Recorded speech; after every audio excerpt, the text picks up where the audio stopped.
สบายดีตัวนี้เราจะมารีวิวสินค้าจริงของมอดัสจุ่มนะเจ้าตัวนี้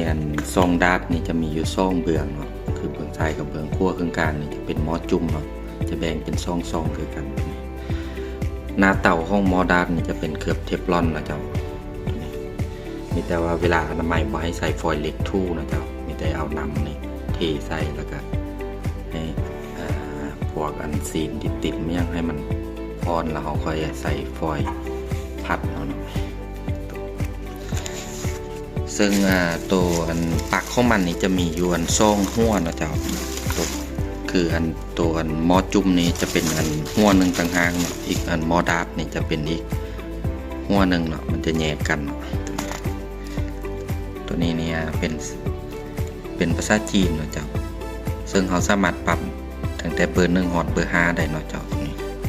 เวลาใช้งานก็มีแต่บิดเนี่ยโอเคเนาะนี่เบอร์1เบอร์ขึ้นมาสูงสุดเป็นเบอร์5นะเจ้าเนาะตัวนี้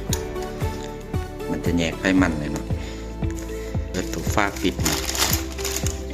ฝ้าปิดเนี่ยลูกค้าต้องเอาไปอันนี้เอาไปใส่เองนะเจ้าไปประกอบเองเดี๋ยวเราจะมาลองบัดแทกกันลวงยาวให้เบิ่ง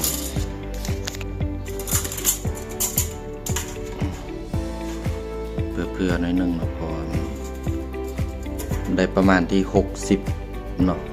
60ซันตินะเจ้าเดี๋ยวมาเบิ่งตัวลวงกวางได้ที่24เนาะได้ที่24นะเจ้าตัวหม้อนี่มันลวงยาวลวงกวางนี่มันซ้ำกันเนาะได้ที่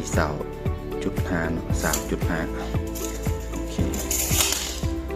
ส่วนตัวนี้อันที่ว่าเป็นห้องแบบนี้มันใส่สำหรับเฮาใส่ไม้อันเสียบอันซีนหรือว่าเสียบผักต่างๆเนาะหรือว่าเสียบเบคอนเนาะแล้วเขาก็มายองปากไว้แบบนี้นะ